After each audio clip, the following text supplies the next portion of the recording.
It's the Dep Lewis Show. The Dep Lewis Show. It's the Dep Lewis Show. It's the Dep Lewis Show. The Dep Lewis Show. It's the Dep Lewis Show. It's the Dep Lewis Show. The Dep Lewis Show. It's the Dep Lewis Show. Welcome to the best show you'll ever know, the Dep Lewis Show, and this is episode 46. This is your host, Dep Lewis, and today is Sunday, August 27, 2023, and the Dep Lewis Show is back. After a week off, the world-famous podcast, the Dep Lewis Show, is finally back to give you the video game news you've been waiting for. So thank you for being a listener out there. Thank you for waiting a week. Thank you for letting me have the week off. I know it wasn't your decision, but I hope it was a great week. Hopefully I'm going to have a great show for you today with lots of video game news. So we're back on deck here with the show. So welcome. Hope you've been doing great since I've last talked to you in 2 weeks. You know, a lot's been going on. There's been a lot of great video game things. I've been doing a whole lot here in my life. So it's been very, very fun. And I am glad, though, to be back on the Dep Lewis Show recording today. So this is a great day. Just very glad to be doing this. So number 46. So first order of business is to tell you what to do to support this world famous show even more. Follow Dep Lewis Show everywhere. Make sure you go click that follow button because it really helps. And then like and subscribe and rate and comment, review, turn on notifications, tell a friend, tell an enemy, tell anyone you want to that can press play on a podcast. Email any questions or feedback to DepLewisShow@gmail.com. That email box is open up 24/7, 365, so slide on in there with any comments, any feedback, any criticism. If you just want your thoughts to be expressed on the show, hey, maybe I'll read them. Full episodes of Dep Lewis Show on Apple Podcasts, Spotify, Google, YouTube, Patreon, and more on my Buzzsprout page. Clips of the show are on YouTube and TikTok, so check that out. Twitch.tv/DepLewisShow is a great place to follow. And then also Patreon.com/DepLewisShow is the best place to follow and support the show if you'd like to support with some of your hard-earned cash. So we'll talk more about that at the end. But those are all the plugs I'd like to do here early in the show. And just welcome to the show. We're going to have, your regularly scheduled program. We're going to have our first section of the show will be what I've been playing. The second section is going to be what I've been seeing across the video game landscape. And the third section is going to be some miscellaneous talk where I can talk about whatever I want to outside the video game world. So just want to welcome you to the show. I'm really excited. I'm recording at 8 a.m. this morning, ready to get this thing rolling. It was weird missing last week. It was nice for getting content though. I've been building up my I'm not going to call it a set list, but my outline for the podcast for 2 weeks now. So that's been a really nice thing. I feel like I got a fully fleshed podcast here with a lot of news, and it's going to be great. But I did miss it, so don't expect me to be taking too many hiatuses here on the Dep Lewis Show. I've been really happy doing this consistently all these weeks, but I'm glad I can utilize that from time to time, and I'll just make sure I communicate that is my plan to let you guys know what's going on out there in relation to the Dep Lewis Show. So episode 46. So let's talk about some notes from the last show. If you remember that, that show was 2 weeks ago. That's a long time, but my only big flub I feel like from last week was or from 2 weeks ago, was I kept referring to Jets quarterback Zach Wilson as Bryce Wilson. So I was crossing up some wires in my head thinking of Bryce Young, and I was calling that guy Bryce Wilson. But his name is Zach Wilson, and he actually looked pretty good. So I think he's benefiting from learning from Aaron Rodgers. But, we're not Jets fans here on the Dep Lewis Show. We are Carolina Panthers fans, so maybe you'll hear some more about that in the miscellaneous talk section. And then my other note from last show is just sorry for missing last week. I just want to say that again. I may utilize this in the future, but not often because I really do miss recording and getting my video game thoughts out there in the news. There's never-ending news and fun stuff to follow with video games. So it is fun to come each week and tell you guys some things, even if it's a shorter episode. But it's very fun to do. But this will be something I could utilize in the future because life happens, things happen, got plans, got to go have some fun sometimes. So that's what I was doing when I was away last week, and I was having fun. So I appreciate it. But now we're here to talk about the video game. So we're going to talk about, I had halfway of a show prepared last week, and I just decided to punt and double it up for this show. So some of these thoughts today will be from the prior week. So this is going to span the last 2 weeks is basically what I'm saying. So the first game I'd like to talk about was The Legend of Zelda. So this was something I was playing. I've been playing this since May 12th when the game came out, almost every week. I'm still making progress. I still haven't given up playing this game yet, but there's been other releases, other things I want to play, so I've been jumping around a little bit more. I haven't really played Zelda in this present week. I was playing it the week prior, and the only things I wanted to report were I found the Temple of Time. on the ground. So that was reminiscent of Breath of the Wild, and I hadn't crossed that yet in this game. So it was just really cool to see that, and to also see the winter entrance that I remember so vividly from Breath of the Wild. So it's cool to see that the map is different. I haven't felt like they've been reusing too much of it. It's been fun to go to Hatano Village and Kakariko Village and see those, and those are even a little bit different. But other than that, the game does feel very new. But it's also cool to see some of the legacy places or whatever, still holding place in the world of Hyrule. So it was really cool to see that. And I said nothing too new here. So this is a bad Zelda update. I was hoping to build on that, I guess, when I was typing this. But the other thing I was saying was the Yiga, Y-I-G-A, and the Yiga clan has been pissing me the hell off. I keep coming across those guys traveling. I came across one of their strongholds and I had to really run away from them, and I was not appreciative of that. So that was the last thing that I was getting chased by the Yiga clan in the Legend of Zelda Tears of the Kingdom. So I'll be back on that game. I keep hearing people like friends and stuff talk about it and talk about how good it is, and my friend who's actually beaten this game keeps talking shit that that nobody else he knows has beaten it. So we just keep telling him. I was telling him that Zelda's always going to need to be saved, so there's no rush for me on this one. But I love this game, The Legend of Zelda Tears of the Kingdom. It's going to be a strong contender for Game of the Year for 2023 for the Dep Lewis Show, and I think you should go play it. So I haven't really played any of that in the prior week. I took my Switch on the trip I went to last weekend, but we are going to talk about that game in a little bit, the main game I've been playing there. So, from 2 weeks ago, I started getting back into the next game I'm going to talk about, and that is Fire Emblem Engage. So this is another game from 2023. It came out in January. I probably put around 20 hours into it when it first came out, and I realized that I was not doing enough of the side or support missions, and I think I was really underleveled. So I hit a pretty big brick wall in that game, and I think I bounced off to some other games, some other new releases, and really didn't keep pushing through Fire Emblem like I would like to do. So I jumped back into Fire Emblem. I started a brand new file. His name is Dep. I think it might be Dep Lewis, but I think his name might just be Dep. So I'm using a male character this time. I was a lady last time named Vin, I believe. So now I'm a man named Dep, and I'm out here trying to win these battles. I have messed with some of the settings in this game, so I've turned off some of the flash animations and more, just the animations that happen in combat repetitively. I've turned those off actually. So I'm kind of streamlining the combat here, which has been really fun. And you still get to see, you're looking at the overview of the battle with all the blocks that you can move around to, and you still get a great view of the battle. You still get to see everything you want to see, but it's just a little bit quicker.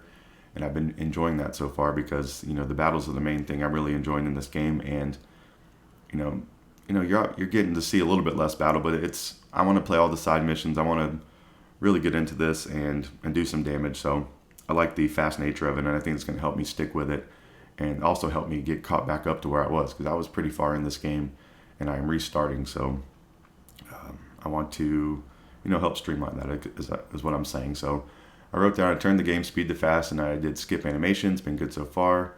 Been skipping all the early cutscenes too because I've seen them. So I get the whole gist of the story. The Divine Dragon has kind of forgot her memory, but she's back to save the world, and she's slowly figuring out who she is. And I was laughing, earlier in the year with how much the Divine Dragon is just telling people that she's the Divine Dragon. She's like the least incognito or stealthy Divine Dragon there's ever been. She's like, hey, nice to meet you. I'm the Divine Dragon. It's like, maybe you should chill out a little bit because you got some targets on your back there, Miss Divine Dragon. But I am now Mr. Divine Dragon, Mr. Dep Lewis Divine Dragon, and what am I saying? I want to focus on doing all the missions and side missions. Yeah, I was around chapter 18, I think, when I hit that brick wall. So I didn't really try it too much. I tried that battle a few times, and I kept dying. But every battle up until that was a decent enough breeze where I wasn't having to replay things. So I really just felt at that point I was doing something wrong. So it's been fun to restart. I just love my Switch in general. This is another great game to have back in the rotation. I really like Fire Emblem as a franchise, and it's a fun game to play, and I'm glad I'm back playing it. But there's all these other games coming out, but it is back in the rotation, and possibly, trying to grab a spot on the Dep Lewis Show Game of the Year list for 2023. I think that's what Fire Emblem Engage is trying to do. It's trying to come back up and say, hey, Zelda, you've been playing that a lot, but do you remember earlier in the year when you were having some fun with one of your favorite franchises? So I might have some more to report to you on Fire Emblem Engage as the year goes on. You'll probably hear some more about it in some Game of the Year discussions. But there have been some other games coming out that I've been playing, so we're going to talk about those as well. So those are the two main games from the week where I missed an episode. Those were the things that I was playing that I would have focused this section around. But then also something has come out to the Nintendo Switch. I think it was the number 2 game on the Dep Lewis Show Game of the Year list for 2022, and that is Vampire Survivors, is now on Nintendo Switch. It released on August 17th, 2023. It's been on sale just for a little bit. I think it's a 10% discount for $4.49, and that is until August 30th, 2023. So only a couple days left there for the sale. I believe the game's $4.99, so it's not too drastic of a change if you missed the sale, if you're not listening to this podcast in real time. But you should be listening to this podcast in real time for all the best up-to-date video game news that can help you out as a video gamer. So Vampire Survivors, if you don't know, is a time survival game with minimalistic gameplay and roguelite elements. You mow down thousands of night creatures and survive until dawn. Vampire Survivors is a gothic horror casual game with roguelite elements. Wow, saying the same thing. Where your choices can allow you to quickly snowball against the hundreds of monsters that get thrown at you. So I like that. I like that description about the snowball, because it really is. It's just hordes of enemies upon hordes of enemies, and you are trying to get ever stronger and level up your guy. There's a lot of good content to watch out here. Obviously, you can come watch me stream sometime, or maybe I'll do a Dep Lewis Shows off for Vampire Survivors. It's probably about time that happens. I watched Nextlander play this when it came out. I watched them play it in co-op, which is funny. So this game has local co-op now, which is very fun. So if ever I'm in person with the Great Ballness, friend of the show and friend of real life, I think we might try to play some co-op. That would be really fun. He's been on the Vampire Survivor train too on the Switch and loving it. So a couple good reviews over here from the Dep Lewis Show friend group. So very, very cool. So we'll go watch Nextlander play if you want to see some of the funny co-op stuff. I watched, and for the co-op, it looks like you're all just sharing the same screen. So you have to be mindful of where your guy's at, and there's a little bit of strategy of working together, and you can combine your effects. And I believe that when you're leveling, it goes from player to player to player. So if Volness and I were playing, if we leveled up, I get the upgrade. Next time we level up, he would get the upgrade. And so you have to kind of consider what you're building with each other, which is very fun, because I've been really getting into the weapon evolutions in this game, and that's been very helpful in succeeding, I feel like. So playing co-op with people where I'd be like, hey, I need the empty tome, don't be taking the empty tome, dude. Or hey, I need the knife, or whatever it may be. It adds a little fun element in there and inspires teamwork, which is fun. So I wish this game would have some online co-op at some point, because I could see Volness and I playing this at some point, or one of my other friends. But I don't know if they have any plans to include that. This was a very small team. I think it was a one-man team, Mr. Ponkel, and then he got a few more people on to help him. So I think their fan base grew way quicker than their capabilities to put new stuff in this game. So they had a wonderful product from the start, and then that has people clamoring for more, and they were clamoring to add more. So it's been a really, really cool ascent. And if you want to watch some more information on Vampire Survivors, there is a documentary on YouTube you can go watch right now, which is for free $99 on the YouTube, and it's called The Making of Vampire Survivors Documentary.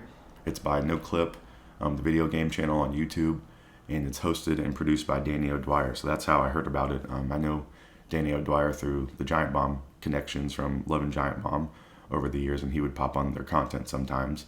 So it's a really cool documentary. I think it's only around half an hour or so. You don't get to see Ponkel, but you get to hear his voice and some interviews with him about his life and the video games he liked and what inspired him, and some of the process around making the game. And they did a really great job, and you should go watch that if you are a Vampire Survivors fan, or just a fan of video game development in general, because it's a cool insight into how this one guy made this massive hit, and they're still having success and adding on to the game, and seems to be going wonderfully from my end. And I've really enjoyed this game. I've been playing it since last year, and I bought 3 different copies of it. I bought it on Steam, I bought it on Xbox, and now I bought it on Switch, which I feel like will be my primary version for this game, because this game is so much fun in handheld. And if you're doing your 30-minute runs, you can just sleep your Switch if you're busy and come back to it and finish it off, and it's perfect. This is a prototypical Switch game. A lot of people like to say, oh, would that game be good on Switch? Oh, that'd be a great Switch game. I think this has to be like in the S tier of games you would want on your handheld console. So can't recommend it enough. Go buy the Vampire Survivors. $5 is a great value for what you're going to get. And, you know, if you have some friends who want to play co-op, I think this will be an amazing game to play like at a party, or, you know, if you call that a party, or if you have friends over that want to play games and hang out, you know, have a drink and play this. I think that would be a real fun time, and it's just a great time. This game is just nothing but fun. I've heard people compare it to like slot machines, or, you know, some of the similar effects of like going to Vegas and gambling. This game has a little bit of those effects, you know, without the gambling part in there. It just is scratching an itch, or in your brain, where it's wanting you to keep playing and keep finding and keep leveling up and keep grabbing those chests and keep getting your gold, and like it's just really, really fun. So there's a sip of coffee going on, having some coffee over here. Hopefully you are too. Hopefully enjoying a nice beverage whenever you're listening to this show, whatever kind of beverage of choice you may want. So what else about Vampire Survivors? The weapon evolutions has been something I've been really getting into since playing the Nintendo Switch version. You know, I didn't have too much rhyme or reason to picking my upgrades, besides just, hey, I like the knife, hey, I like the garlic, hey, I like this, hey, I like whatever. But now I'm just really more focused on building these weapon evolutions, because I think that's how I'm going to be the strongest and most capable in this game. So I've had runs where I've had, you know, you just want to mesh up 2 items to get the weapon evolutions, and then once you start leveling those items up enough, you're going to get a combined, you know, massive weapon. So, and if you're doing this over 4 or 5 different combos, your person's going to be really strong, and you're really going to be wrecking havoc on the battlefield. So it's been really helping me, and it's helped me complete some runs. I've been mainly playing as Antonio Belpese, because he starts with the whip, and so that I would say a good strategy for this game is your starting weapon. You obviously want to evolve that. So, you know, the primary thing I'm looking for when I'm starting with Antonio is the Hollow Heart, I believe is what it is. So you want to look up, you know, you can look at that grimoire, or you can look online too, but it'll give you some hints about what meshes up together. And then once you actually do the combo, it'll list that on your guide, you know, in the menu, so you can just go back and refer to that. You're not able to refer to the guide while you're choosing your item. So like when you're on the level screen, you can't go back to the settings menu. So you do need to be aware of, you know, if you have the whip, you need to be looking for the Hollow Heart. So you want to kind of remember what you have going on. If you don't remember the combos, or obviously you can just go look online for the combos. But if you're just trying to stay in game, I feel like that's a pretty good tip. And I think it's a good tip in general to be mindful of that in this game too. Because this game is seemingly simple. You're just moving a guy around the screen, but I think these are some of the levels where you can get some more fun out of this and really, really enjoy it and see some new things in it. So it's really cool to upgrade these weapons, because they have new visual effects on the screen. They're obviously doing more damage, but you know, they look different on the screen, so I think that's cool. They look cool. So this whole game is cool and fun, and it's like something. It's like your primordial video game nature inside of yourself. This game is like really, really tapped into it. So those weapon evolutions are really fun. It's been a little bit sad I haven't been using garlic as much, but I've been really focusing on the whip, and then I sometimes do the wand. I've done the pentagram. The pentagram you can upgrade with the crown, the experience. That's been pretty fun too. So just really fun. So Vampire Survivors on Switch. I've been playing that a good bit since it's been released, 10 days ago. So that was midweek of the week I missed the podcast. But I've been playing this. I took it on my trip last weekend. I played some, while I had some downtime, and I've been playing back. Just here and there. It's been really, really fun. So go play Vampire Survivors right now. I can't say it enough. I don't know if I'm going to put this game in contention for Game of the Year for 2023 as well, since it released last year. But, this is my list, so I can do whatever I want. So it is possible. I'm not going to write it off quite yet. I think this game could make the list, and I'm going to make the case that it's the Nintendo Switch version. They have new elements in the game, and I think this is the most fully fleshed it's been. And I think this is the best console to play this game on, unless you have a Steam Deck. But the Switch allows you to play on your TV as well. So I don't know if the Steam Deck can. I'm sure there's some type of dongle or possibility. But if you have a Steam Deck, you can have your computer. But I don't know. I think this is the best version of Vampire Survivors around. So that is what I got to tell you on the Dep Lewis Show, episode 46. Okay, the next game is something I've just been playing. I got it in the mail yesterday, so I ordered a copy of this on Friday. One of my other friends bought this game as well, and was just having so much fun with it. And so I decided I needed to get this game. I was on the fence, but if you have a friend jump in, you might want to jump in too. It's a good, you get a little bit of that FOMO, I guess, some video game FOMO. And then I've been really, really enjoying this game. I've been enjoying watching the coverage of it. So this game I'm talking about is Armored Core 6 Fires of Rubicon. So I've watched a good bit of coverage of this. I had a friend purchase the game, and we were having some good talk about it. And then I've actually bought this game myself and started dabbling into it. And all 3 stages of those have been very enticing and very fun. So it's looking really, really good for Armored Core so far. I don't have any history with the Armored Core franchise. A couple of my friends really like this game from back in the day, and I think the robots look really, really cool. So that was the main thing. The robots are cool. So this game, I bought this on Xbox Series X. It came out August 25th, 2023 for $59.99. It's released for the PS5, PS4, Xbox One, Xbox Series X and S, and Microsoft Windows. I did notice the next gen upgrade patch for this game was around 50 gigs. So, a good bit of stuff in there with the 50 gigs. So if you haven't heard of Armored Core, one of the coolest names of the year, one of the coolest video game names possible. I think Armored Core 6 Fires of Rubicon, man, that is a video game name. And this video game seems like a video ass game, which is a great thing. And it's a mecha based. They call it mech. Word mecha was in this quote, but a mech based vehicular combat game developed by From Software and published by Bandai Namco Entertainment. So From Software, is the developers of Sekiro, Elden Ring, Bloodborne, and the Demon Souls games and Dark Souls. So From Software is creating very popular games that are very difficult, that have taken a mass explosion of people loving this style of game in the last 10 whatever how many 20 15 years it's been since they've been developing. And I guess and those are the more mainstream ones. That's kind of when I got turned on to From Software. So I think they were making Armored Core back in the day. So they've had a long storied history. It's cool. This Armored Core hasn't had a release in a long time, so that's got to be a pretty daunting task to release a favorable franchise and come back with it in the next gen, and really gotta put it out there and make something good. And I think they've done this. So what else do I have to say? I have a friend that bought this. He's saying the boss fights are hard, and I've heard that from other people on the internet, but he's saying it's very fun. His mech looks so cool. He has a green mech going on. More coming on this soon. Yeah, so I've talked to this friend. We might possibly record together. So you can, in the future, you might hear a guest on the Dep Lewis Show, the first guest ever. And it might be my friend who's playing Armored Core, who also plays other video games. But I'm going to try to get him on the show maybe next week or one of these next few weeks, and have him on the show, get his Armored Core thoughts and get his other thoughts on the happenings through the week of what I have to present. And he's he's been my friend since I'm little, and he loves video games, and I think he'd be a great person to have on the show, and you guys can finally hear another voice besides myself over here. So that's something I just want to tease on this show for today. So we might have some more in-depth Armored Core talk next week or one of these following weeks on the show. And you're obviously going to get some more talk from me, but you might also get another perspective, which could be really fun. So more coming on that soon. So what else? I'm at the end of the prologue so far. I've been playing it some this morning. I probably died to the prologue boss about 8 times so far. I had his health down to a fraction of nothing, and then I died. So that was really frustrating. And I actually yelled out when I died. I said some type of curse, or I said something. I was, which is funny to get a visceral reaction from a video game like that.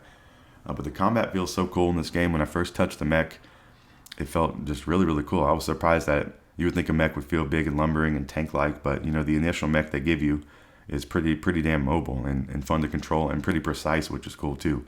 So that was another worry, because this game seems so complicated, but it also seems so precise. So I think that is what the From Software games do so well, that they are difficult, but all the mechanics and combat is so tuned in and dialed in and specific, and you kind of know what you're getting. You just have to know how to operate the controls, and there's a lot of different controls and moves. But if you can master them, then you can master the game. So that is the mentality I'm going to take into trying to attack this game. So that is my plan. It's been really, really fun.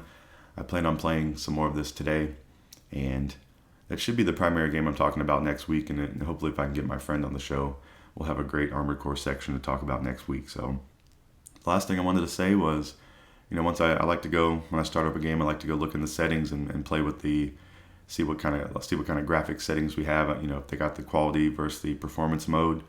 I've been a big performance mode person for the last couple of years. I've really been prioritizing the frame rate, but recently I've been kind of letting my hair down a little bit and just kind of soaking in and enjoying the visuals. So I've been going quality a little more, and I think it just takes you can notice the drops in frames, once you switch, but I think, after a few minutes of gameplay, you're not really noticing it.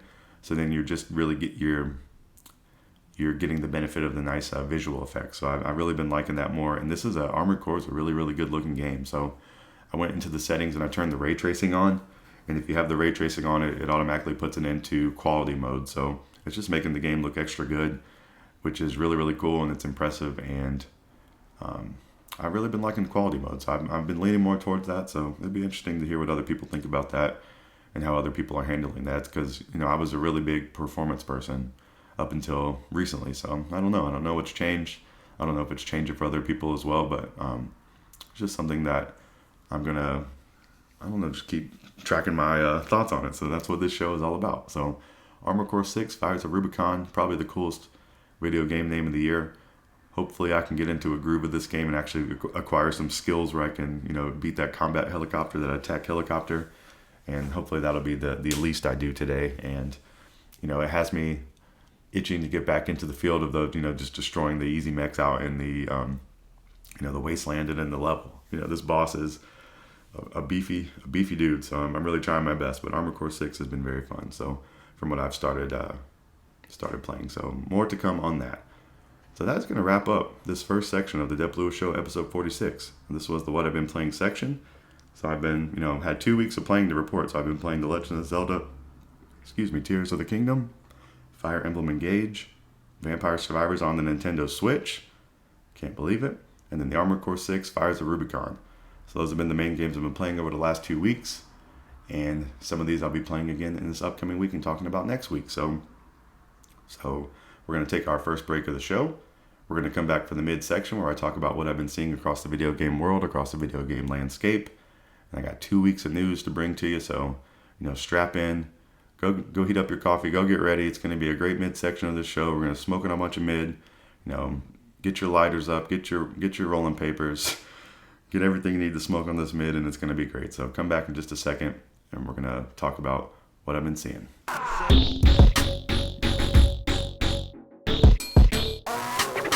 Welcome back to the mid-section of the world-famous Dep Lewis Show, episode 46. This is the mid-section where I talk about what I've been seeing across the video game landscape.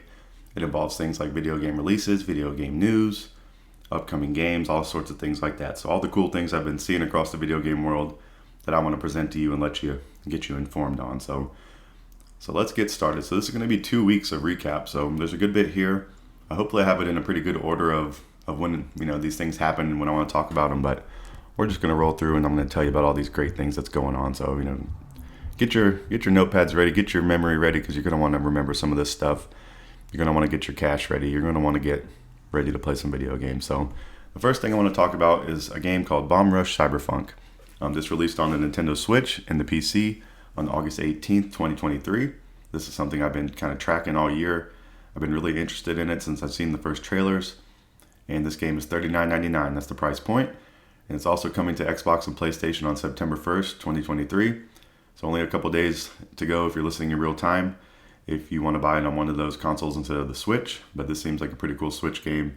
Bomb Rush Cyberfunk is 1 second per second of advanced funk style is what they say. You battle rival crews and dispatch military police to conquer the 5 boroughs of New Amsterdam, become All City. Start your own cipher and dance, paint graffiti, collect beats, combo your tricks, and face off with the cops to stake your claim to the sprawling metropolis of New Amsterdam. Red, he's the main character, is a graffiti writer who lost his head and instead has an AI robo-head. That's a fun sentence. Red is a graffiti writer who lost his head and instead has an AI robo-head. In search of his roots, he joins the Bomb Rush crew, Trice and Bell, who are aiming to go all city together. They slowly discover who it was that cut off his head and how deep Red's human side is linked to the graffiti world. So there is a mystery among this game. And this game is from Team Reptile is the developer. And they are the developers of Jet Set Radio back in the day. I believe there's 2 of those games in that franchise. One was on Dreamcast, one was on Xbox, I believe is correct. And this game, is heavily inspired by that in the art style and, the grinding, and you can get on roller skates and skateboard around and do grinds, and you're tagging things. And the style of this game is impeccable. And I want to play this game at some point. I want to drop the $40. I want to buy it. I watched Jeff Gerstmann play some of it on his channel. And it looks cool. He was saying it wasn't exactly, a Jet Set clone, but it had a lot of the style from it, and it just looks really cool. I don't know. It's kind of a weird looking game. It looks like a unique own thing. It looks like a little bit mix of Tony Hawk, along with mainly with Tony Hawk with more of a story and more about like a tagging thing instead of doing tricks. But it looks really cool. It's really interesting. I don't know if I want to try to cop it on Xbox and PlayStation just because this game looks really beautiful. So it might be really cool to get it on like the most visually appealing console you can. But it's also nice to have games on Switch as well. And they prioritize releasing it on Switch first, which is really cool. So I think it's a great platform to buy this game on, especially if you have an OLED. This game's going to be looking really good on the screen. But I don't know if I'm going to buy this game right away. I was kind of thinking I would throughout the year, but it's releasing at a time where there's a lot of stuff coming out, a lot of other stuff I'm already playing, and still things I'm dipping back into. But Bomb Rush Cyberfunk looks really cool.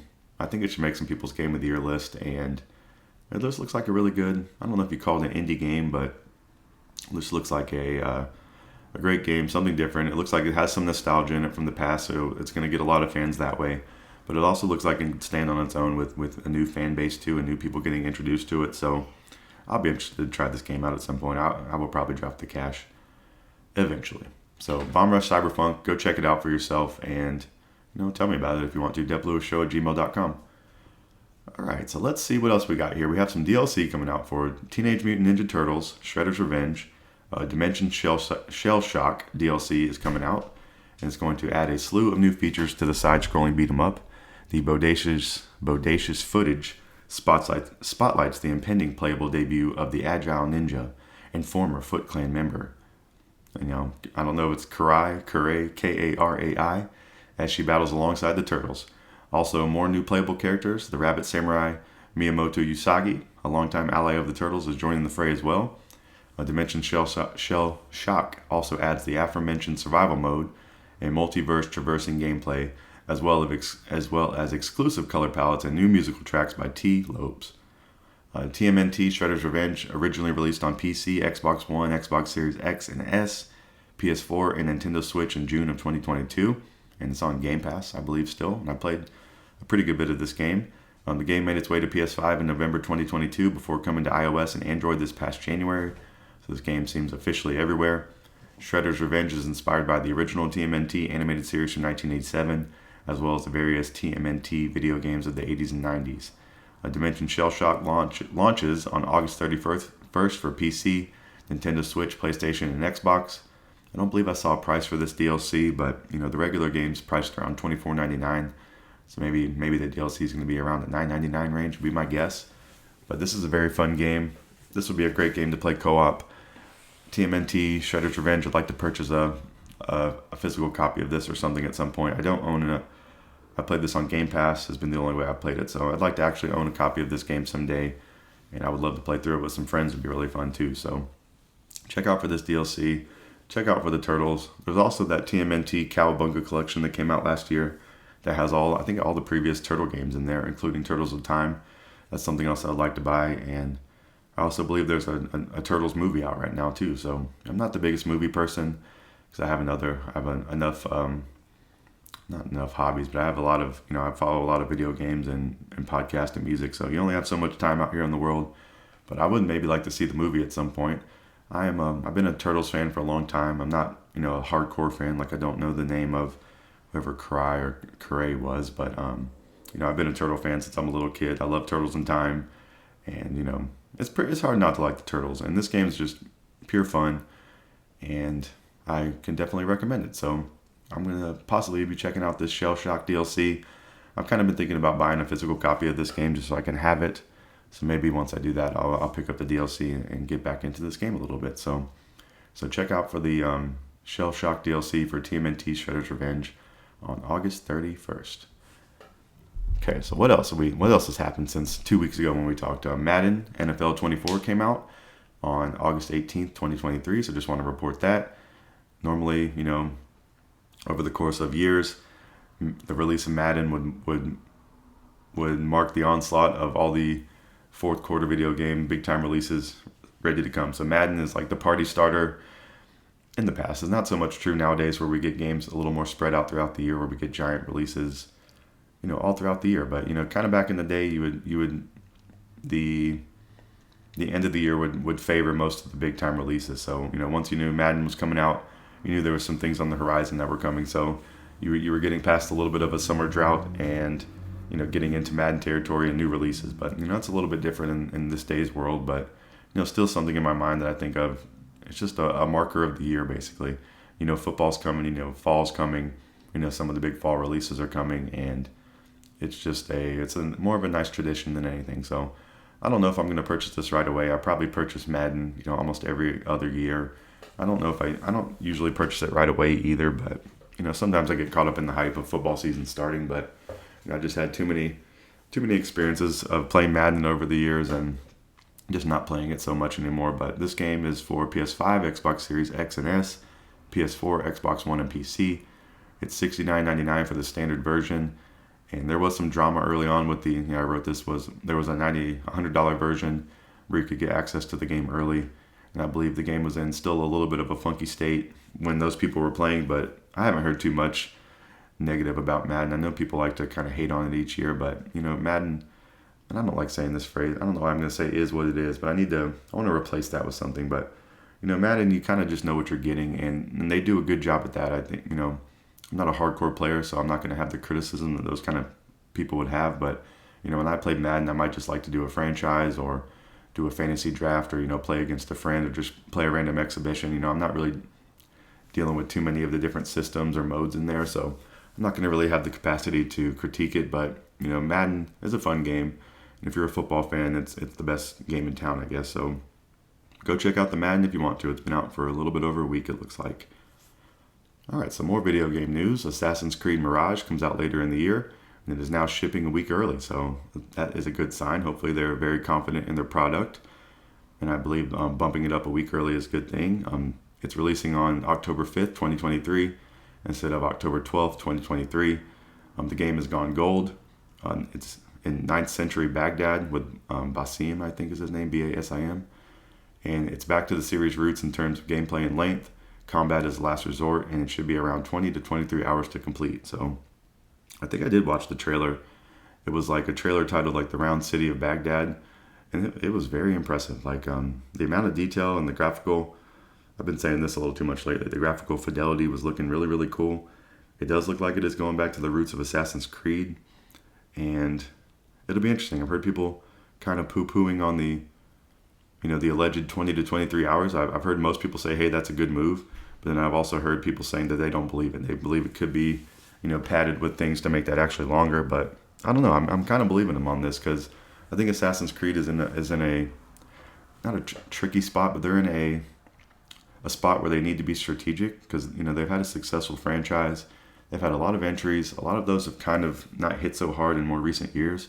So I think it's a good idea to take a little bit of a reset or like a refocus on this game and kind of gauge the public's idea of what they want from Assassin's Creed. So hopefully they are going to be hitting the mark here. And I think all the signs are pointing to that. So I think that's a great thing. I could possibly see myself playing this. October and November are jam-packed with video games. That's why this game is getting released a week earlier. And I think the next game I'm going to talk about too is getting bumped up to avoid another release. So the video game releases are getting like albums, like Drake and Travis Scott aren't trying to drop on the same day, or people are moving out of Kendrick's release date. They're doing that with some of these video games, and I guess they've been doing that all the time. But there's been a few apparent examples of that this year, and this has been a really great year for video games. So that is really a good thing for us out here as video game fans. So Assassin's Creed Mirage coming to, I guess, all consoles, prior and next gen, and it's coming now releasing on October 5th, 2023.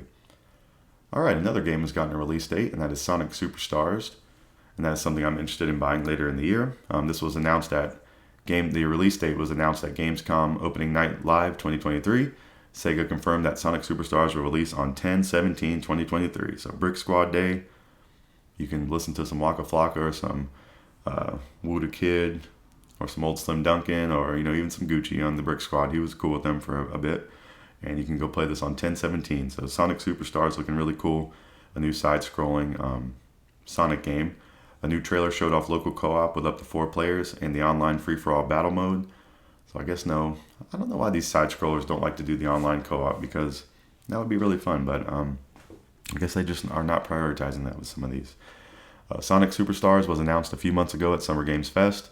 While not a straight follow-up to 2017 Sonic Mania, Sonic Superstars will allow players to play the iconic Blue Hedgehog, Tails, Knuckles, and Amy Rose, who is one of my new favorite Sonic characters since I've been playing Sonic Origins Plus, and Amy Rose has been my main lady playing that game, and it's been really fun. So it's nice to see that she is returning in Sonic Superstars. One of the more notable things about Sonic Superstars we learned is its unveiling is that Fang, a character who previously appeared in Sonic Triple Trouble and Sonic Fighters, will also return. So, love having the different characters in this game. I think that's very fun, a dynamic to it, almost like the TMNT game. It's just fun to play back as a different character, and gives you some good incentive to go play these games. They're generally not the longest, most extensive thing, so it's nice to get some replay value with the different characters. This wasn't the only Sonic news revealed at opening night live. Sega also announced that Sonic Frontiers will be getting a free content update titled The Final Horizon on September 28th, 2023. So Sonic Frontiers was the 3D Sonic game that came out last year. It looked really cool and surprised a lot of people. Something I'd like to play at some point, and it's getting a free content update, so who can complain about that? So really, really cool things going on for the Sonic fans. So Sonic Superstars, check out for that game on Brick Squad Day 10/17/2023. Nice to get a release date for that, because it was just showing on Amazon for a while, just showing 12/31. So I was wondering when it was going to come out. All right, so some more video game release dates moving around. Alan Wake 2 has been delayed for 10 days.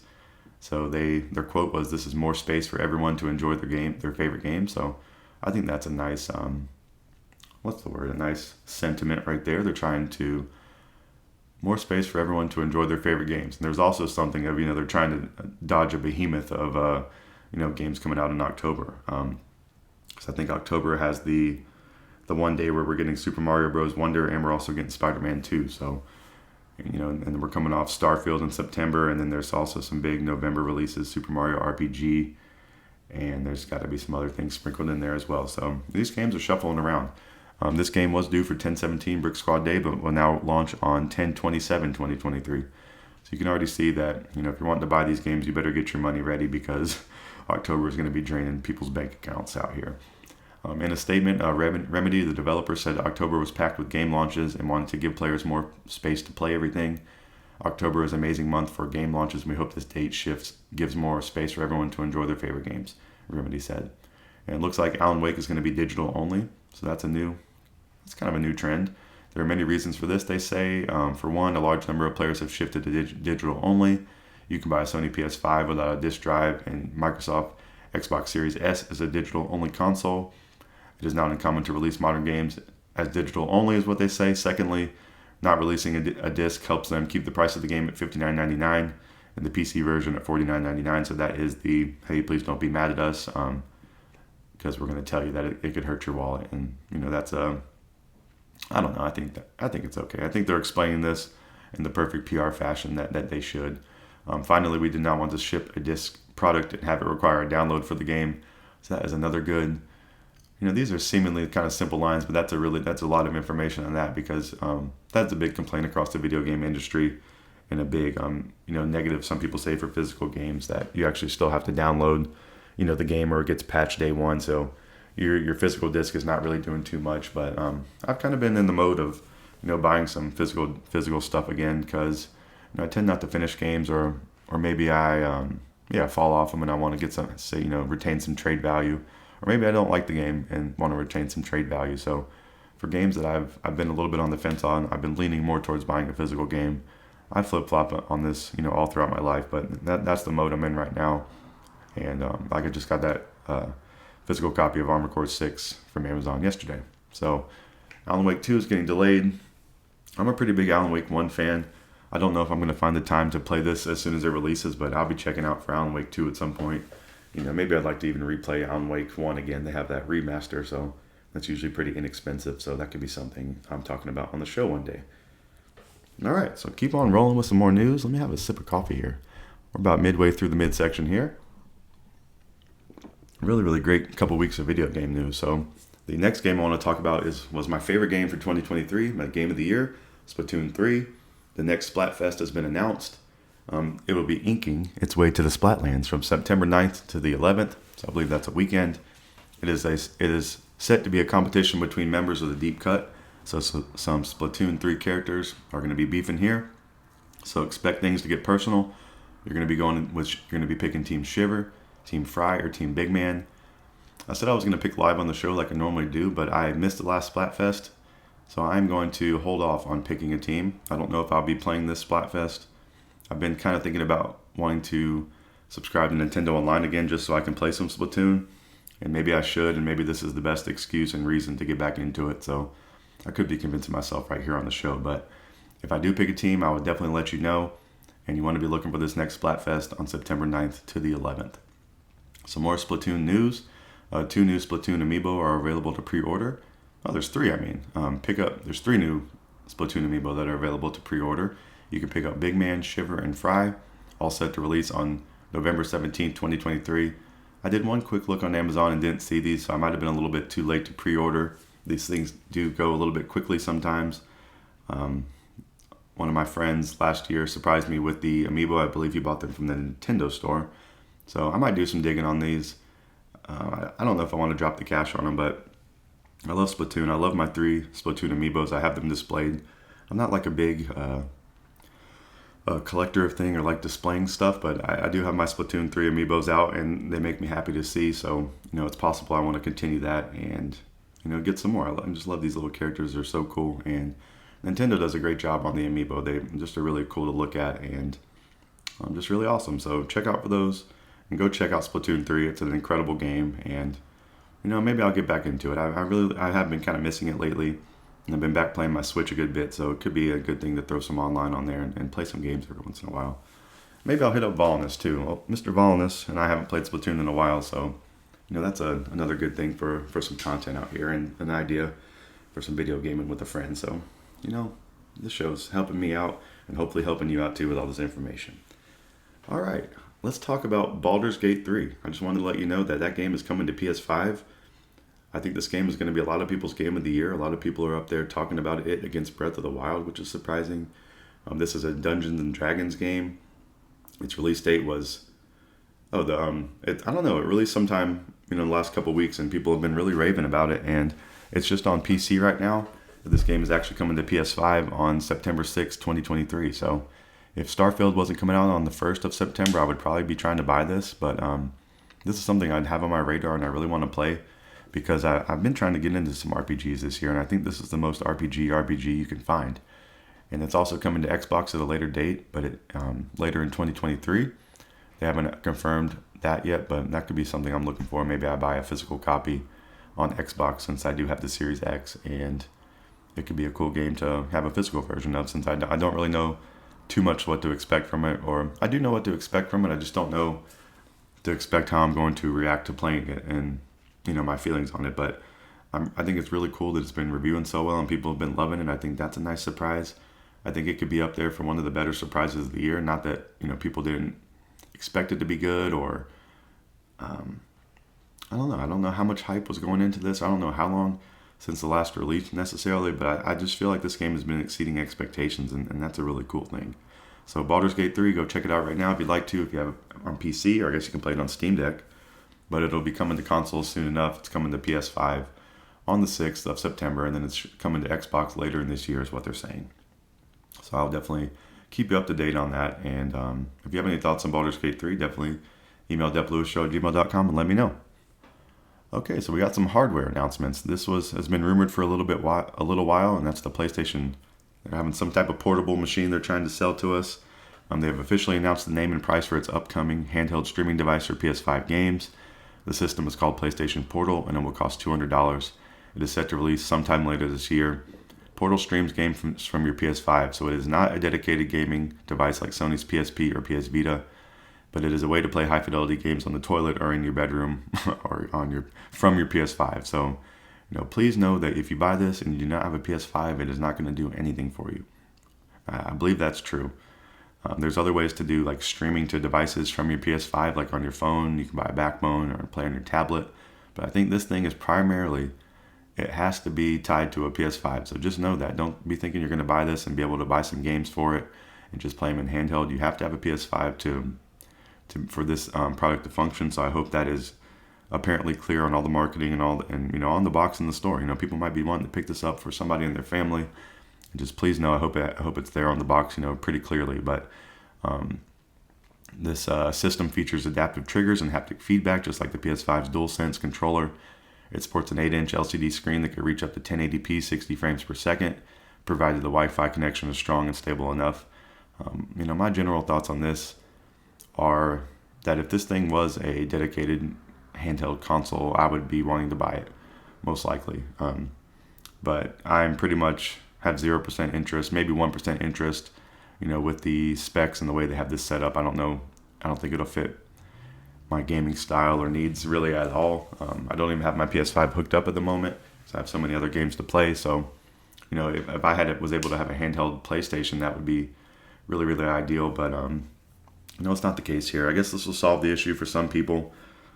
I don't know. I just can't imagine this selling gangbusters. I bet most of the feedback they're going to get is people would like a handheld gaming device of some kind, but it must not be profitable for them. Maybe this is an easier thing to develop and release and make some money off of, instead of really trying to go into the handheld market. So it's kind of like dipping their toe in, maybe a little bit of a cheat code for them to try to get some of the market share. But I just can't imagine it being too successful. But that's just kind of my thoughts on it.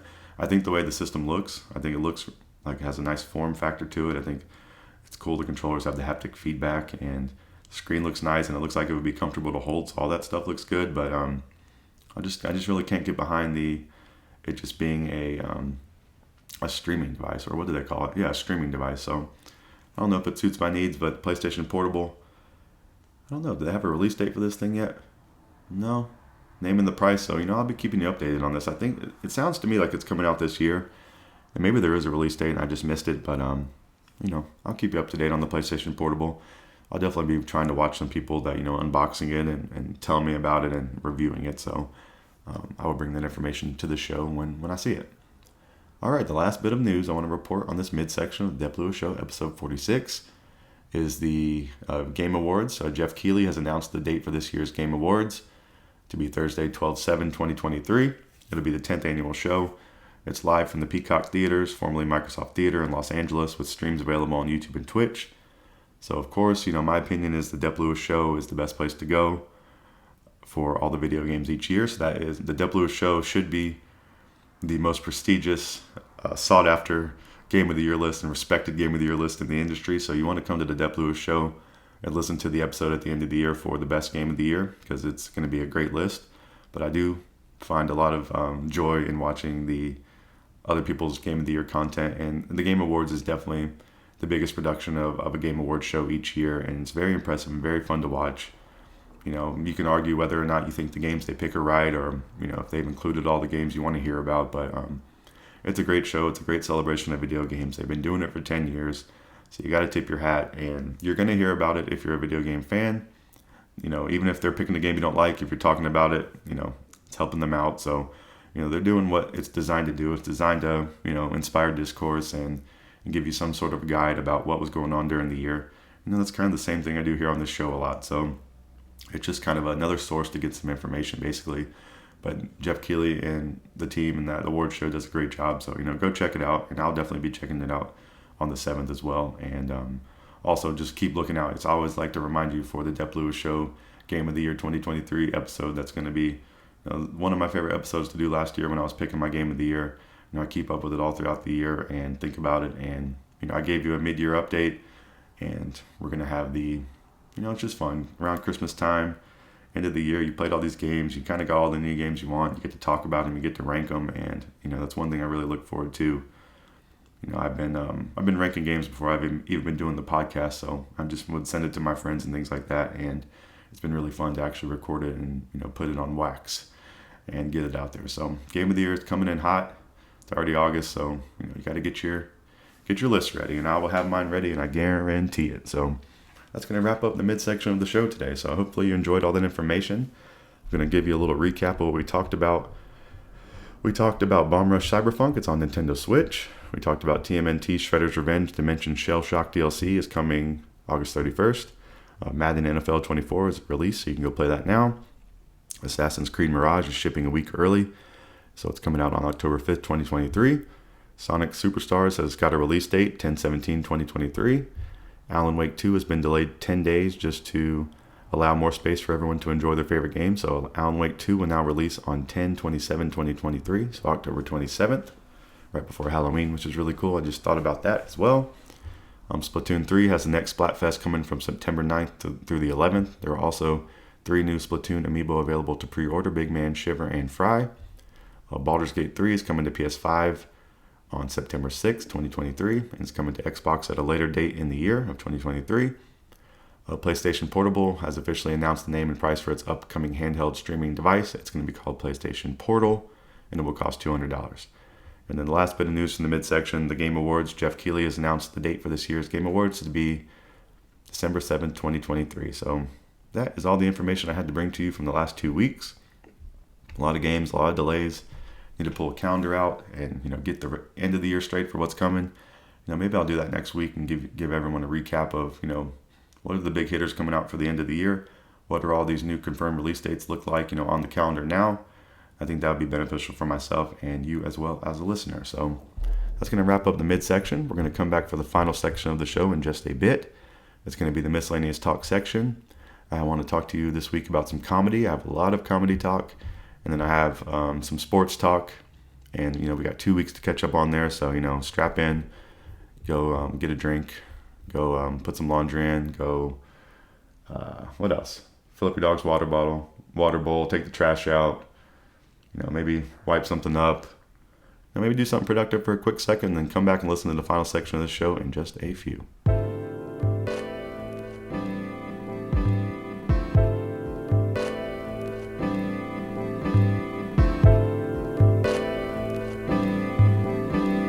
Welcome back to the final section of Dep Lewis Show, episode 46.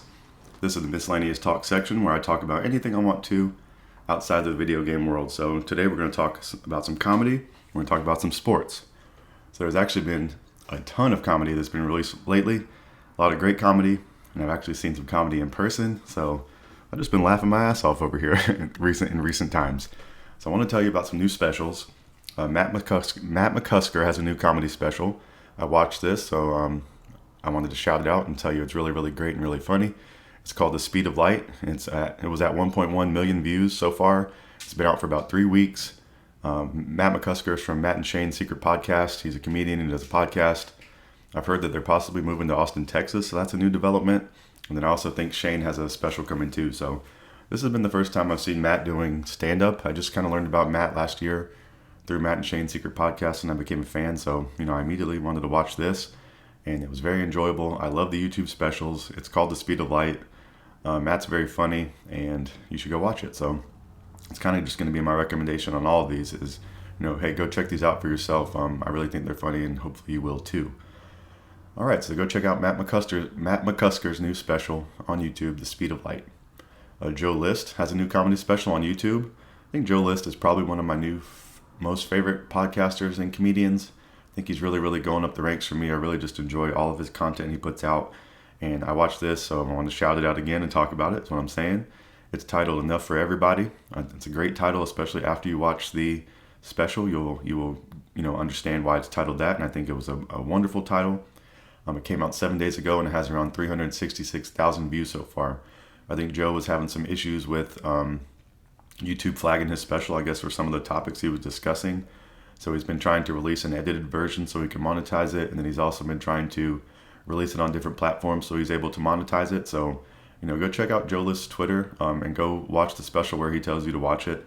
He also has the donations open on YouTube, I believe, or I might even be putting his Venmo up on there for trying to get donations. Ari Shafir, when he dropped his special Jew, and a lot of people on YouTube, there's a donation thing. So, they're putting it out for free, but they're allowing you to, throw them back some money if you appreciate it and you're able to. So, go help out Joe List if you can, and, just go watch his special either way.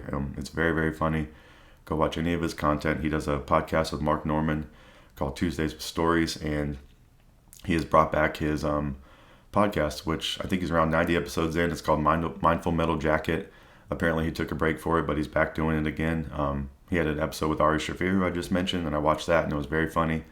They kind of tackle some, it's like kind of talking about mental health stuff on here, and talking about each other's, tactics for dealing with it, and, keeping a strong mental and what they're going through. And I think it's an interesting thing to talk about, and, adds a little bit of seriousness and with some joking. So I think you're getting to see all the different great sides of Mr. Joe List, and he's funny all throughout it. So this is his third YouTube special in 3 years, so he is really doing a great job on that. He's got millions of views on the other ones. So funny. I recommend going and watching any of his specials. And Joe List, really, really cool comedian and very funny. And he has a kid on the way, so, sending some good mojo out there for Mr. Joe List and his wife. So go watch his special. All right, another special that I actually watched, and this was something I wasn't aware of was coming out, but, the algorithm put it in my face, and I'm glad it did. Dave Smith has a new comedy special. It's on YouTube, and it's titled 30 Minutes with Dave Smith. So it was a little bit shorter, but it felt like a breeze watching it, and I think that was nice. Some of these other specials have been an hour. I like the hour specials. I don't have the problem with falling off comedy specials, which I think is the highest percentage of people. They don't struggle, they just kind of fall off watching the whole special. But I'm in the camp. I'm a big fan. And this 30-minute special, definitely I think you could have got some more out of it. I was kind of wishing it would keep going, but I think this was a wonderful special. It's kind of think of it like an indie game almost. It wasn't a full 60, but it was a wonderful 30. So I think it was really cool. So called 30 Minutes with Dave Smith. Is presented by Gas Digital. He's part of the Legion of Skanks, those crew. He's on there. I think he's really good friends with Joe Rogan too. It released 3 days ago and is around 130,000 views. And, I was definitely impressed by this. So, go check out Dave Smith's special, especially if you only have 30 minutes you want to dedicate to watching a comedy special. All right, one more comedy special has been released, and I didn't actually watch this one yet, but I have it on my watch list. And Adam Ray, he dropped a new comedy special on YouTube as well. It's titled Live from Portland. It came out about 7 days ago, about a week ago, and has around 50,000 views. So really, really funny. His prior special was the first time I've watched him do comedy, besides just a podcast. And his last special is fantastic. It's around an hour, and highly recommend that. I watched it on, I was on a trip, and I was in my hotel one night, and just chilling, and I watched it, and it was a great surprise, and I have a great memory of watching that special. So, I'm excited to check out this one as well. So, just crazy amounts of comedy specials coming out, and I couldn't be happier about that. So, and we got more coming too. So, the next thing I want to talk about for comedy wise is I went to see some comedy in person. So, I'm a North Carolina resident. Tony Hinchcliffe was performing in Charlotte, so at the Night Theater, and I went to this last week, and it was amazing. I've only been to a handful of comedy shows, and it was really fun. I'd never been to this theater. I have, I watch Tony each week. He's the host of Kill Tony, his live podcast he does every Monday now in Austin, Texas, where they bring comedians on. They let people sign up and put their name in the bucket, and you're signing up to get 60 minutes of uninterrupted comedy. And you come up on the stage in front of the sold out crowd. You do your 60 seconds, not 60 minutes, sorry, 60 seconds. So it's a minute of comedy, and then you get grilled by Tony in the panel. So then they'll discuss about, how your set was, and then they'll also just ask you personal questions about your life and try to get some comedy there. So Tony is epically funny. This show was amazing. There was 4 different comedians that performed, and they were all from Kill Tony. So William Montgomery opened the show, Mr. Vanilla Gorilla. Cam Patterson was there, the new golden ticket owner of Kill Tony, and he was phenomenal, and I think he's pretty new to the comedy game. Mr. David Lucas was there, who I've actually seen do comedy. I went to one of his headlining shows here in Charlotte before, and then Tony, who was the headliner. Yoni was there too. If you're familiar with Kill Tony, you probably heard about Yoni. It's Tony's right-hand man, so you could hear Yoni, or you could see Tony referencing Yoni on the side, handing him a drink and kind of stuff, and shouting him out, and all the people in the crowd were starting to yell about Yoni. This was so much fun. Tony he's running his set, so I was at the show Friday, and Saturday night he was going to Atlanta to record his special. So this was his last trial run before recording his special. So it's really cool to get to see his material that's going to be recorded and released. And it's going to make me want to watch his special anyways, just because I'm a huge fan, and it'll be fun to see him doing the material again, and possibly a different setting. And I think a lot of times you get different crowds, and they can create a different vibe. But I feel like the crowd in the Knights Theater was really good for Tony and really excited. They were, clapping and standing up for everyone, or I was too. And it was just really, really, really fun. And just shout out to Tony for coming through. They were all hilarious. And it was just cool to see those people that I watch on YouTube every week. I've been doing it for a couple of years now. And it was cool to get to see all of them. And it lived up to the hype. So, yeah, it was just really, really cool. So Tony Hinchcliffe, go check him out. All right, so that's going to end the comedy talk for today. Really, really epic. I've just been laughing so much. Now let's get into some sports, some serious sports business in the worldwide world of sports. So what do we got to talk about here? The official NFL team of the Dep Lewis Show, the Carolina Panthers. I would like them to extend Brian Burns. I say that every week until it happens. I am doing what they call manifesting, or creating this out in the universe. Brian Burns needs to get paid. He looks way too good and way too fresh in that new number 0 jersey to not keep him on the team. And what have I done? I went to the preseason game. So I saw the Panthers play the Lions. And this was, I actually stopped in there after the comedy show. So I got there at halftime, so I didn't get to see Bryce throw his touchdown.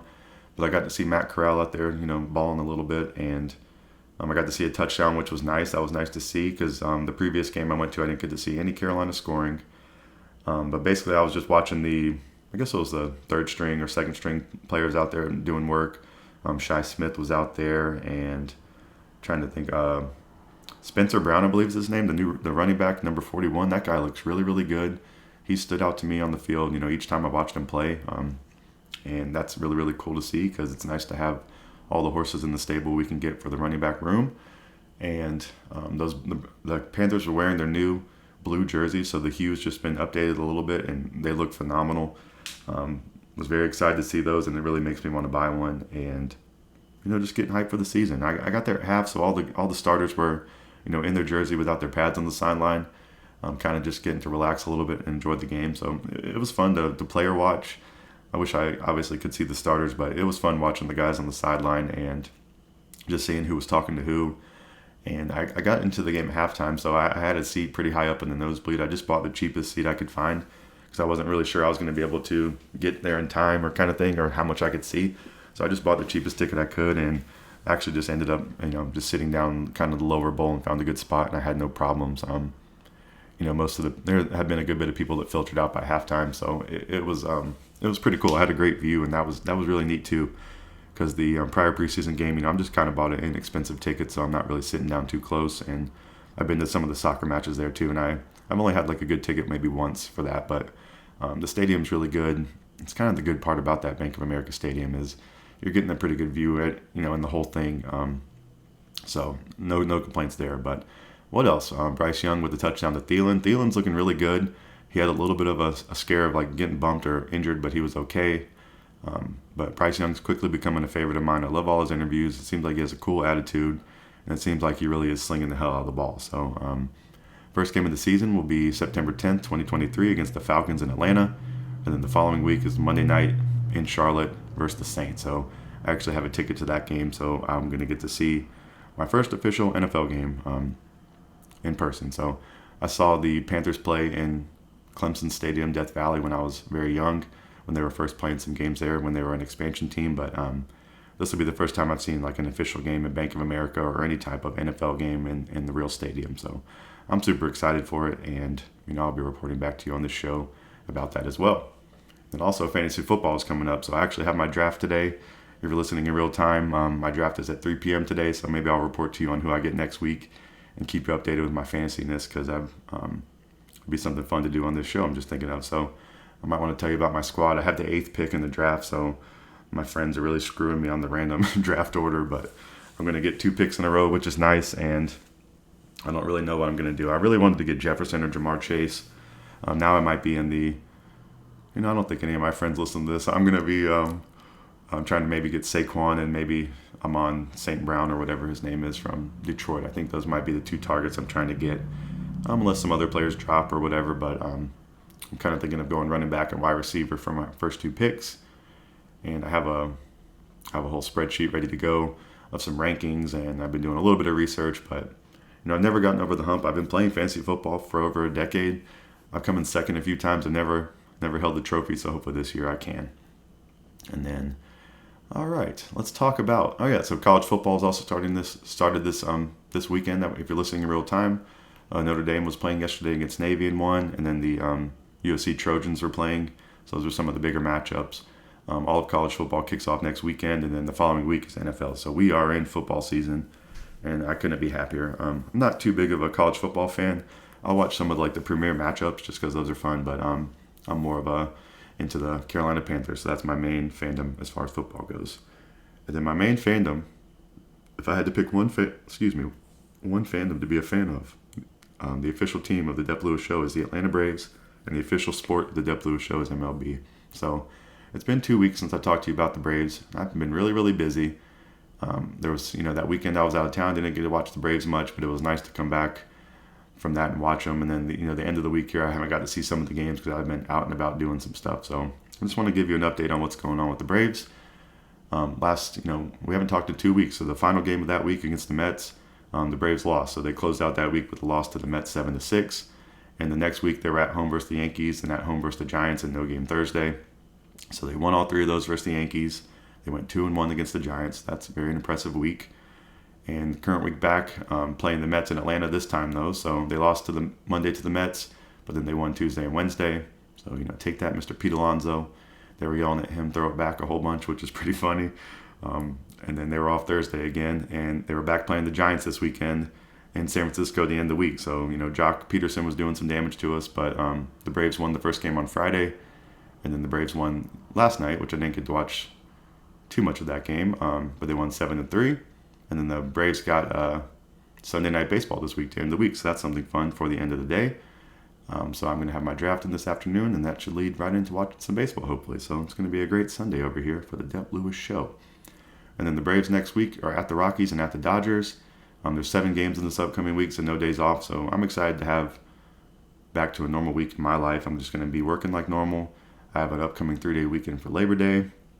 I might be recording podcast with a guest for next week, so it's gonna got some really fun stuff going on here. So that's gonna wrap up the miscellaneous talk section of the show today. So we talked about a lot of comedy specials. Matt McCusker has a new special titled "The Speed of Light" on YouTube. Joe List has a new special on YouTube titled "Enough for Everybody." Dave Smith has a new YouTube special titled 30 Minutes with Dave Smith, presented by Gas Digital. And then Adam Ray has a new YouTube special as well titled "Live from Portland." So go check out all those. Go support all those guys. I went to see Tony Hinchcliffe in person. He's recording his new special, so please check out for that wherever Tony determines he's going to release that. He's a hilarious comedian, and go watch Kill Tony every Monday night at 9 p.m. Eastern. It's the best show on the internet.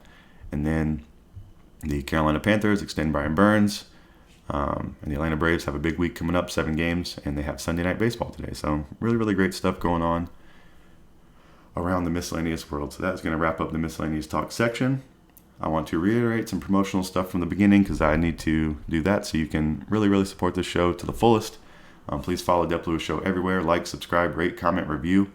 Turn on notifications, tell a friend. Email any questions or feedback to DepLewisShow@gmail.com. Full episodes of Dep Lewis Show on Apple Podcasts, Spotify, Google, YouTube, Patreon, and more on my bus route page. Clips are on YouTube and TikTok. Twitch.tv/Dep Lewis Show is a great place to follow. I don't have a regular streaming schedule going so far, but I do stream from time to time. I do plan on getting a stream schedule set up at some point. Then I also have a patreon.com/DepLewisShow. I have a song on YouTube called patreon.com/DepLewisShow that is the best promotional song for this podcast. So please go listen to that if you want to know about the podcast or if you want to tell somebody about it. But the Patreon as well, it's patreon.com/DepLewisShow. It's $1 a month for the ground floor tier. This is a general support tier for the show. You also get ad-free versions of Dep Lewis Show's off series and songs created by Dep Lewis. So that's just an additional perk besides just helping me out with some general support. And this is for the first 100 subscribers only, and the price will never change. You'll have access to all the Dep Lewis Show Patreon content always. So go now. Thank you. This is an investment for your entertainment future. So I do hope to keep building the Dep Lewis Show, the Dep Lewis Show brand, I guess is what you would call it, into some different things. And it's just an ever-evolving process. I'm really just trying to get dialed in on doing this podcast week to week. I took my first break of a week on my podcast last week, so I'm really just trying to flesh this thing out and sharpen my skills, hopefully, and get better at just doing this basic thing. And hopefully I can, create some additional content, some ancillary content around the Dep Lewis Show more often. So that is my plan going forward for the future. And my plan is to come back next week for another great episode of the Dep Lewis Show. And, I might have a friend on the show next week, so really, really look forward to that. I talked to him this morning, and it sounds like we just have to figure out which day we're going to do it. So really, really hyped for that. He'll be the first guest on the Dep Lewis Show. He's been my friend for forever, so it should be a fun time, and you'll get to hear another voice on this world-famous podcast. So thank you as always for listening. I hope you have a wonderful week out there in the world. I hope you play a lot of games. I hope you watch a lot of sports. I hope you watch a lot of comedy. I hope you get a raise. I hope you hit the lottery, and I hope you just have a wonderful week. And just thank you as always for listening to the show and supporting it. And please come back next week for episode 47 for all the best video game thoughts and news and miscellaneous thoughts that you can find each week. And just thank you for being a great listener, and I will see you next week.